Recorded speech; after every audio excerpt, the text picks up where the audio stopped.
So it's pretty daunting when you had your academic parent and your academic grandparent and your academic sibling speak before you, but it's very cool for me to be part of this special event, actually, to have my academic parent and grandparent in the same audience.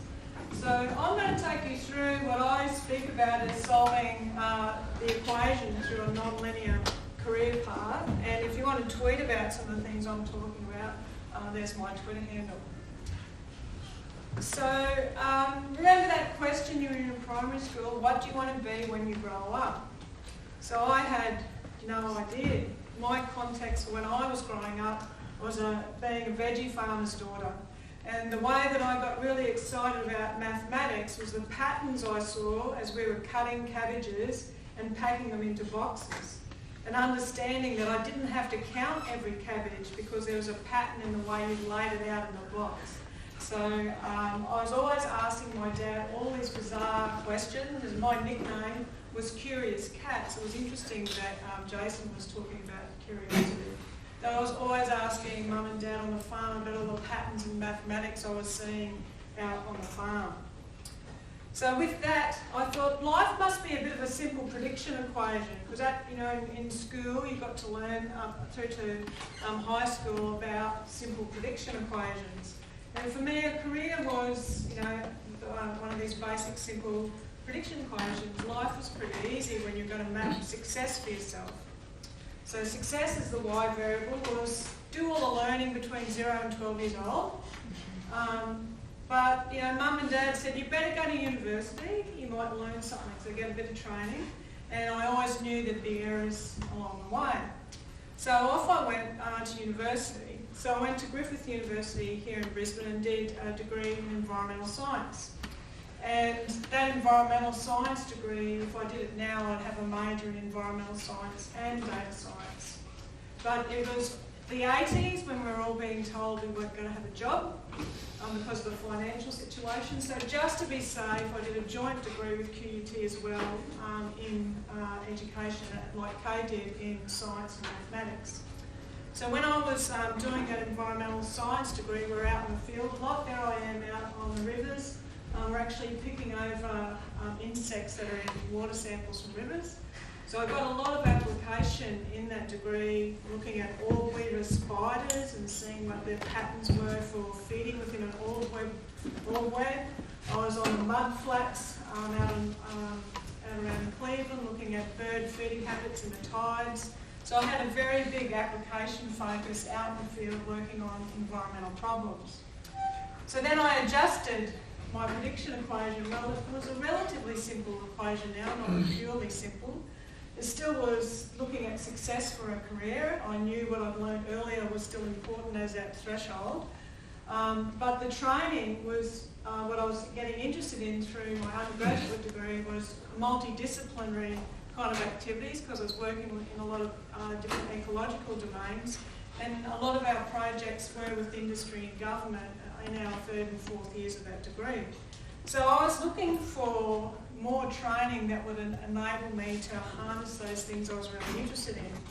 But I thought there'd still be errors along the way. My honours supervisor at Griffith, Janet Chaseling, took me along to a conference on the Gold Coast. I thought I'd really made it when my supervisor asked me to go there.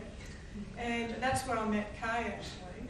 And Kay was looking for a PhD student that had been working in the same kind of pattern analysis, machine learning kind of area. So I joined Kay. I still remember the day when I got the PhD scholarship from the Grange Research Development Corporation. I thought I was just getting on an elevator and off I would go. That my career was on track now, I was starting a PhD. Little did I know that, there's a slide that missed out there, is that you can't take the elevator when you're doing a PhD, you've got to take the stairs. And the interesting part about taking the stair was I felt that I was in a Harry Potter movie because, the stairways kept moving. So you thought you were going up, but actually you were going down. So I really did enjoy studying my PhD. Why did I enjoy it so much? It was motivated by an industry problem. I mentioned it was an industry scholarship I had with the Grange Research and Development Corporation. My dad played a lot of levies into that organisation because he grew a lot of grain, so he finally thought he was getting a bit of a return back. So my thesis is across 3 different domain areas. So its core was around data science and pattern analysis kind of technologies, but it touched on peanuts. And so I spent time over in India during my PhD because the data sets I was looking at a world collection of peanut germplasm. So it was very large data with many different attributes. So I was trying to solve the problem of how do you analyse data from that have many different characteristics. It wasn't all quantitative data, it was qualitative data as well. How do you put all that in together? But there was also environmental information that I had to take into account as well. So I was drawing on my environmental science, my love for the pattern and numbers, but bringing in agricultural science just to keep my dad calm for a little bit that he was going to get a return on me going to university. So in this kind of context, I mentioned that I spent time with the Indian government, so that was an amazing experience. I got more culture shock coming home than being in India, actually. And I also spent time with government because the Queensland government was doing a lot of programs on developing the peanut industry in Queensland at the time. So I ended up having this experience that not only having academic advisors, but industry and government as well. So there we go, no elevator to success, you've got to take the stairs. So after I finished my, just before I finished my PhD, I said, okay, I might start applying for a few jobs. Kate thought that was a good idea. So I did a few different interviews, and it was all in about the same 2-week period. And I had 2 offers, one from Charles Sturt University, one from New South Wales DPI. But the job that was going to optimise my husband and I was going to be one down in Adelaide with CSIRO. So I hit the jackpot, won Gold Lotto, and got a job as a postdoc with CSIRO. 18 and a half years later, I left CSIRO. At CSIRO, I started as a postdoc, working down in Adelaide, and I worked with Fording Pharmaceutical, looking at why the development of their drugs and the manufacturing process wasn't working. They had seeds of drugs and they were spraying the drug onto it, and it was being very variable. So when they were testing the drugs before they went out, they kept failing. So this was in the late 90s, and they were losing $2 million a day. And I was sent in as the consulting statistician on my own, a couple of years out of postdoc, to solve the problem. And the interesting thing was it wasn't the statistical methodology and analytics that solved the problem. I got there, I said, show me the room where you're doing all this work, spraying everything on. So I walked into the room, was looking around, they were showing everything to me. I said, where's the air come from for spraying on this stuff? Oh, it's up there. Where's the air coming from? Outside. So are you regulating the temperature of the air? No. So what was happening was, because in Adelaide the temperatures fluctuate a fair bit, it was the temperature that was causing all the problems. So it wasn't actually their manufacturing that they were doing, it was just this simple thing of they weren't conditioning the air. And that was such a profound moment for me that I actually had what it took to help that company stop wasting $2 million a day. That I got the confidence of, I sort of did know what I was on about.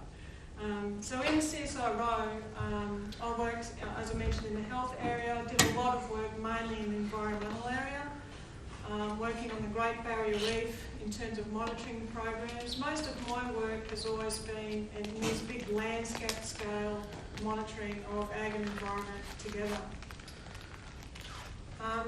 In CSIRO, I managed to work in lots of different areas, as I've mentioned, but I also did my leadership journey there. When I left CSIRO 18 and a half years later, I was the chief of division. It's now called Data 61. Many of you have probably heard of Data 61, so I was the chief of that. So I went from managing small teams to very big teams, and I'll talk about that a little bit in a moment. So what I'd learned there at CSIRO is actually I need to solve multiple equations, it wasn't one equation. When you're leading big teams of people, you've got lots of different equations of success that you're thinking about. When you're starting to lead bigger teams, you've also got organisational KPIs, as Jason was saying, you need to deliver.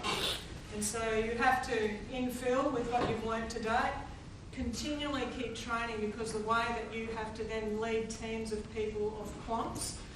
So in CSIRO, I had 450 PhD level people to feed and nurture in terms of making sure they had a job, so we were earning enough money, but also that I was nurturing them, that they would stay with us as well. And there was always errors to be made as well. Folks have spoken about mentors. There's some of my mentors there. And they're from people from not only statistics, but from innovation, from overseas. And one lady at the top there is an organisational psychologist. She's been my coach for a while, and she's still my coach today, actually. So it's about I've put a lot of work into understanding myself before you can understand other people and really help them and nurture their journey. And I've represented my journey here as a bit of a zigzag. And this is a bit of a pedagogy about thinking about your career and progression. So when you go through these different stages, it's not the ramp up that's difficult, it's the turn that's really different. So when you go from being a PhD student to a postdoc, your relationship with your peers and your supervisors change. You're usually working with different people. And it's those changes that are really hard, because the pecking order, the politics, how you get things done all changes. So I went to being an independent researcher, then started leading disciplinary teams, then I started leading multi and transdisciplinary teams. When you're bringing in money and you're going out there pitching to industry and government to bring in money to make sure people have got jobs, that keeps you alive. Then moving through to setting research directions, where you're deciding what the research of the group and the division will be. Then you're leading multifunctional teams, where I was leading not only statistics, ICT, mathematical modelling, but also HR and finance and business development. So there's a lot of different things when you're running the business of research that you need to be able to deliver. And then leading organisational strategy and implementation, and that brings me through to the current role that I have. So when I left CSIRO, I went to QUT and was leading a research institute for 4 years. And my main remit there was to bring people from all the faculties together to work at problems at scale.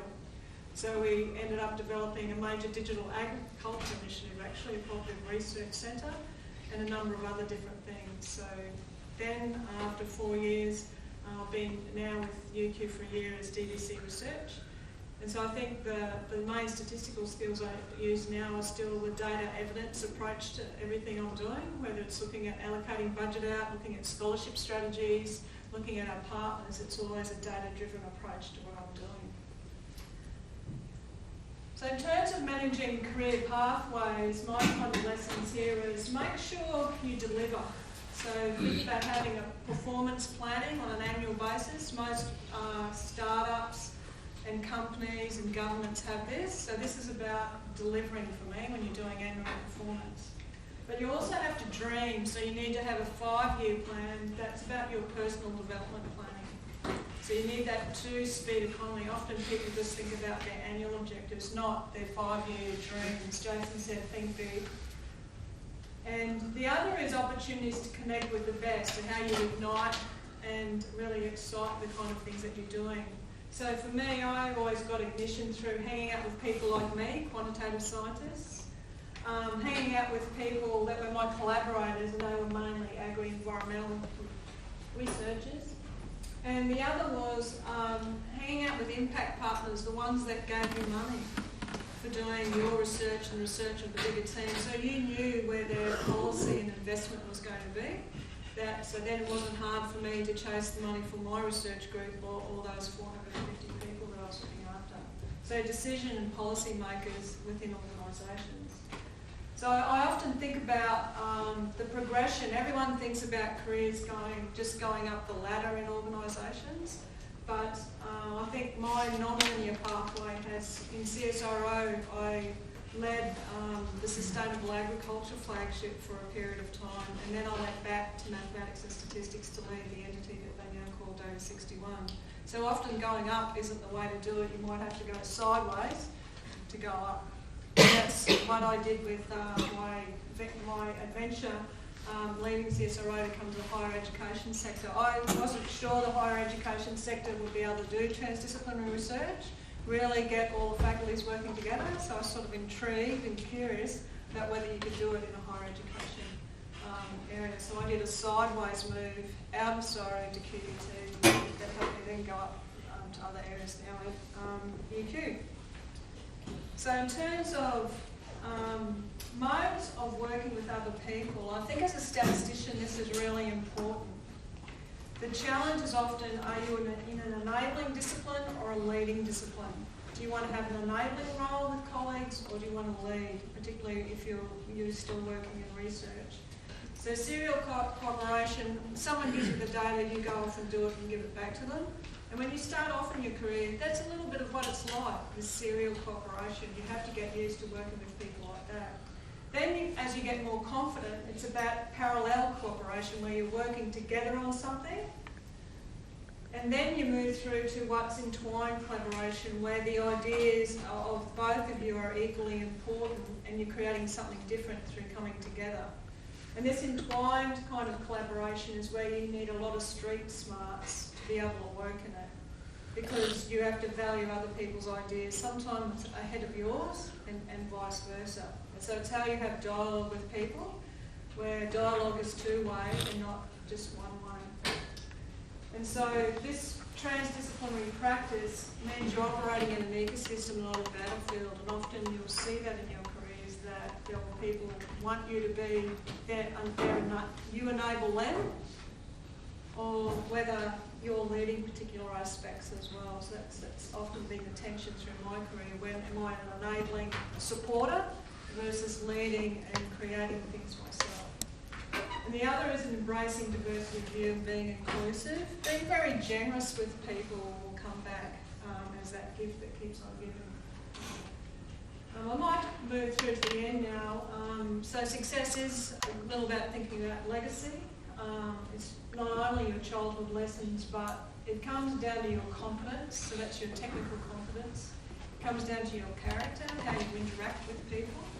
And lastly, the chemistry that you have with the people that work around you and the culture that you're working with. And you'll probably still have a few errors along the way as well. So I'll leave it there.